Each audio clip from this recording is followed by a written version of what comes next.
What's the biggest thing that has surprised you since becoming chief? You are the person that keeps the city safe, and so it's a huge responsibility, which I knew when I took an oath back in 1994.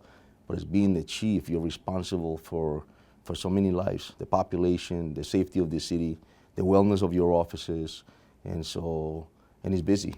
It's busy. So, but I love it. When you were named chief last year, of course, you were the first Latino police chief, which was a milestone in the city. A lot of people really celebrated the fact that there was a police chief that looked like them, who spoke Spanish. Now that you've been on the job for a year, what impact do you think that's had on the city to have a Latino police chief? As a person who grew up in the city of Providence, seeing someone that looks like them made them think that, you know what, I can do that too. We come from disadvantaged neighborhoods, and sometimes we feel that we don't have the same advantages as others. And so when you see someone like me in this position, leading this department, knowing that he grew up in the city, I would hope that that opens the eyes of our youth to ensure that they can tell themselves that, guess what, I can do that too. Even though I may face some social disadvantages, some economic distress, some issues that we face in urban inner cities. And so I would hope that they see that they can do it too. It's just that they got to stay focused and always stay hungry for their goals. Violent crime rose in the city in 2023 after a historically low year in 2022. There were 54 shootings last year, up from 44 in 2022, and 14 homicides after that number dropped to single digits in 2022. Why do you think that went up, and is that the start of an upward trend? Violent crime in the city is trending down. Overall violent crime. We talk about robberies, shootings, homicides, rapes, trending down for years. So when you look at 14 homicides, one is too many. Definitely we were higher this year than last year, but we were still below the average reported yearly since 2010. And so when we look at that data, right, we look at how does it occur? It's a lot of firearms out there. 86% of the homicides, a firearm was used, and 87% of the victims were males between the ages of 18 and 30, of color.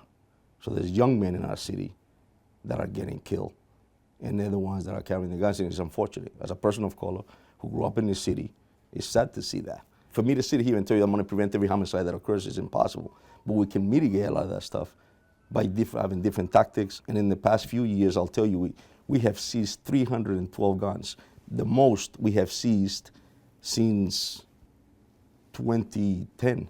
Yeah, I looked at the gun seizure statistics, and that number just keeps going up every single year. The Providence police are seizing more guns. So is that because there are more guns on the street to find, or because you've allocated more resources to go find them? It's a combination of both. Again, proactive work of policing is needed with any police department. We also implemented some initiatives, crime reductions in certain neighborhoods, certain hotspots. It's helped out. But without a doubt, there's more guns on the street. And we saw that right in 2020 as people, during the pandemic, people were isolated socially, bought guns because they were scared. And so we saw a lot more firearms. Property crime in the city dropped by 24% last year, driven by decreases in reported larcenies and motor vehicle thefts. It's great. Again, it's the proactive work of the men and women of the Providence Police Department, good detective work as well. We got an outstanding detective division. Last year alone, we implemented this digital intelligence unit. They were able to use intelligence, social media, phones, things of that nature to investigate further. Something that was driving the property crime numbers was catalytic converter thefts. Correct. Have those decreased? It has. It has decreased a lot last year, obviously, after the law was passed. And when we hold business accountable, recycling business, metal dealers accountable, and now when someone steals a catalytic converter and goes to try and sell it, they got to provide documentation. And so in that sense, I think it helped out a lot. Plus also the collaboration between different federal agencies, municipalities, the Providence Police Department, the proactive work of detectives, that all helped. The fact that we stepped up to stay on top of that, it has minimized and lowered those numbers. Like many departments, Providence has struggled to recruit officers recently. Perez says he's hoping to get 60 qualified applicants for this year's Police Academy class once the rigorous background checks and testing are complete. Around 400 people applied for a spot, a number that used to be in the thousands. So 400 is pretty low. It's pretty low. But it's not just Providence, it's nationwide. Other municipalities had nobody applied from what I heard. And so for us, it's a good number. I'll tell you this is the first time, from what I heard, I just looked at the demographics the other day, that we have more minorities in the process than Caucasians applying for the job. And I don't say that in any way because I always said it. We come in all different colors. And I grew up with some white guys in South Providence. And they dance better salsa than I do. They rice and beans better than I do as well. And so I think it's important to say that they have the right life experiences to become a police officer. But I do think that, the fact that we have a high number of minorities applying for the job is telling me that there's an interest. Kids from our city thinking about applying and becoming Providence police officers.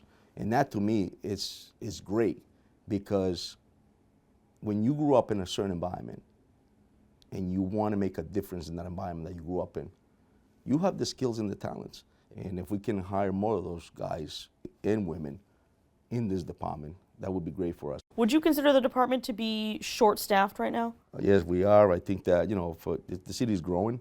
We have a lot of events, and as you know, this past year we had a lot of different incidents that occur, that come up, protests come up, population changes. It's a great city. People like to come to the city to enjoy the city, to enjoy the entertainment that happens in the city, and you need sometimes policing, and unfortunately we have our challenges.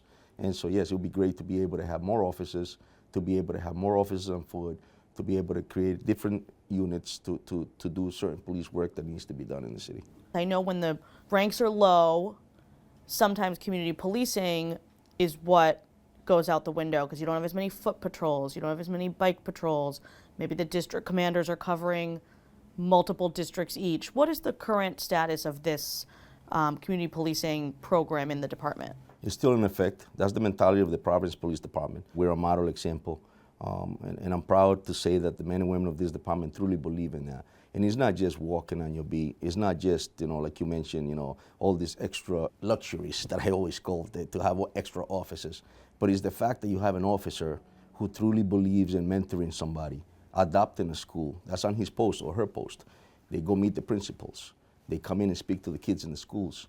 They write a post. They interact in the summer with the kids that are playing outside on the streets, even though they're in a police car.